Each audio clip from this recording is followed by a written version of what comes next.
আসসালামু আলাইকুম ওয়া রাহমাতুল্লাহ। সম্মানিত দর্শক শ্রোতা ভাই বোন, আজ কোরআনুল কারীমের একটি বিষয় নিয়ে আপনাদের সাথে কথা বলতে চাই, যেটি আমাকে খুব ভাবিয়ে তুলেছিল। সূরাতুল মুদ্দাসসিরের 42, 43, 44, 45 এই আয়াতগুলিতে আল্লাহ সুবহানাহু ওয়া তাআলা চমৎকারভাবে একটি বিষয় উল্লেখ করেছেন।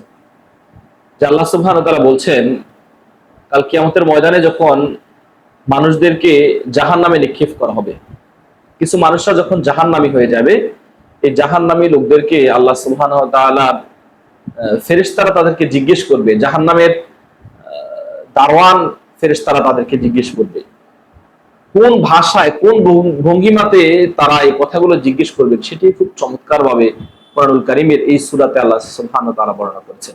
আল্লাহ বলছেন, তাদেরকে সেদিন জিজ্ঞেস করা হবে, মা সালাকাকুম ফি সাকার, কিসে তোমাকে জাহান্নামে নিক্ষেপ করেছে, কোন অপরাধে তুমি জাহান্নামে নিক্ষিপ্ত হয়েছে?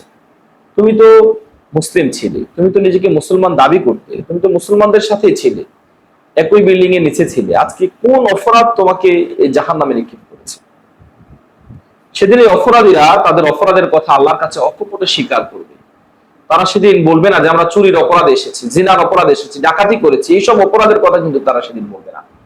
তাদের যে অপরাধ, সবচেয়ে বড় অপরাধ ছিল, আজকে আমরা যারা মুসলিম আছি আমাদের একটু চিন্তা করা দরকার। আমাদের এই 90% মুসলমানের দেশে আবার কত পার্সেন্ট মুসলিমরা আমরা নামাজের ব্যাপারে আন্তরিক? সেদিন মানুষগণ বলবেন, এই জাহান্নামীরা সেদিন বলবেন, ক্বালু লাম নাকু মিনাল মুসাল্লিন। আল্লাহ সুবহানাহু ওয়া তাআলা বলছেন, সেদিন জাহান্নামীরা বলবে, আমাদের অপরাধ হচ্ছে আমরা নামাজীদের অন্তর্ভুক্ত ছিলাম না, আমরা নামাজ আদায় করতাম না। আজকে আমরা যারা নামাজের ব্যাপারে গাফেল, নামাজের ব্যাপারে আমাদের অমনোযোগিতা, গুরুত্বের ক্ষেত্রে আমরা কম দেই, এই একটু কম গুরুত্ব দেয় কিন্তু কাল হাসরের ময়দানে, আখিরাতের দিবসে আমাদের জাহান্নামে যাওয়ার কারণ হতে পারে। ক্বালু লাম নাকু মিনাল মুসাল্লিন। সেদিন মানুষগণ বলবে যে আমরা নামাজীদের অন্তর্ভুক্ত ছিলাম না। আজকে আমাদের যাদের জীবনের কর্মসূচিতে নামাজ নেই, আমাদের দৈনন্দিন জীবনের কাজ শুরুতে নামাজ নেই, আল্লাহ যেই নির্দিষ্ট সময়গুলিতে আমাদের উপর নামাজকে ফরজ করে দিয়েছেন, সেই নির্দিষ্ট সময়ে নামাজ আদায়ের ব্যাপারে আমরা যারা আন্তরিক না, কালকে আমাদের ময়দানে এই আন্তরিকতার অভাবই আমাদের জাহান্নামে যাওয়ার জন্য কারণ হয়ে যাবে। এরপরে আল্লাহ সুবহানাহু ওয়া তাআলা বলছেন, সেদিন মানুষগণ জাহান্নামে যাওয়ার জন্য আরেকটি কারণের কথা বলবেন। সেটি বলবেন কি? ওয়াকালু লাম নাকু মিনাল মুসাল্লিন ওয়া লাম নাকু নুতইমুল মিসকিন। তাদের দ্বিতীয় অপরাধ হচ্ছে তারা অভাবীদেরকে, মিসকিনদেরকে, অনাহারীদেরকে তারা খাদ্য দিতে উৎসাহ দিত না। যখন কোনো অভাবী লোক তাদের কাছে খাবার চেয়েছে, তারা দেয়নি।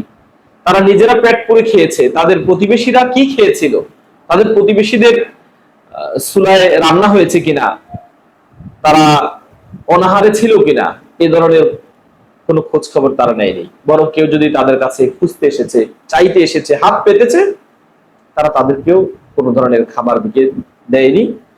এই অনাহারীদেরকে খাবার না দেওয়ার কারণে, অনাহারীদেরকে অবজ্ঞা করার কারণে কিন্তু আমাদের জাহান্নামী হয়ে যাওয়ার অন্যতম একটি কারণ হতে পারে।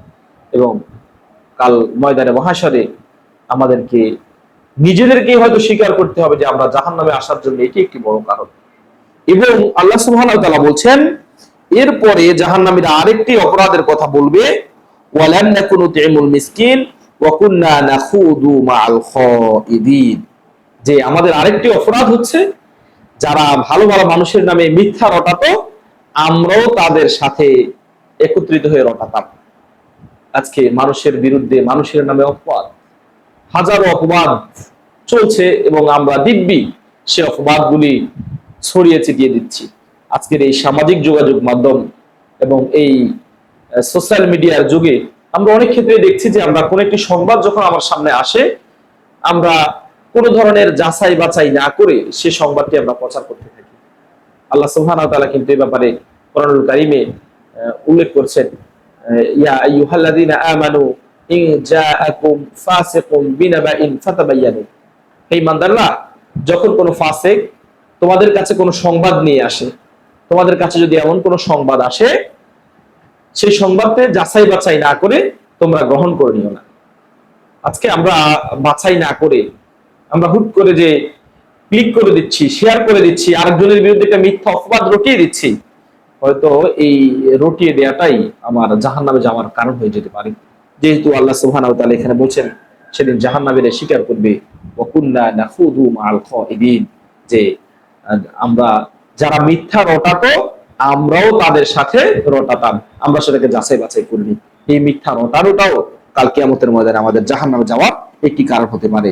এরপরে চতুর্থ যে কারণটির কথা আল্লাহ সুবহানাহু ওয়া তাআলা বলছেন ওয়া কুন্না নুকাযযিবু বিয়াউমিদ্দিন, এই যে আজকের দিবসের মুখোমুখি আমরা হয়েছি, আখিরাতের যে একটা দিবস আছে, আমাদের যে একদিন হিসাব নিকাশ তুলে ধরতে হবে, এই আখিরাতের দিবসকে, এই প্রতিফলের দিবসকে, এই বিচারের দিবসকে আমরা অস্বীকার করতাম। আলহামদুলিল্লাহ আমরা মুসলিম যারা আছি কমিউনিটিতে আমরা কিন্তু এটাকে অস্বীকার করি না, কিন্তু আমাদের কাজ, আমাদের কর্মগুলি এমন হয়ে যায় যে আমরা যেন সেই দিবসকে অস্বীকার করে ফেলছি। যারা আখিরাতে বিশ্বাস করে তাদের তো এই ধরনের কাজ হতে পারে না।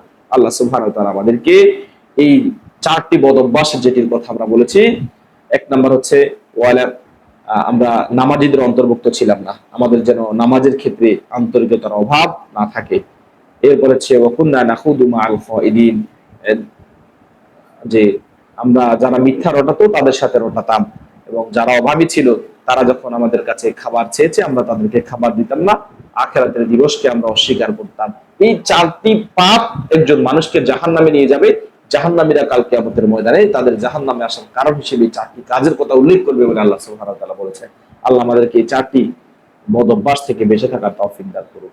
আমিন। আসসালামু আলাইকুম ওয়া রাহমাতুল্লাহি ওয়া বারাকাতুহু।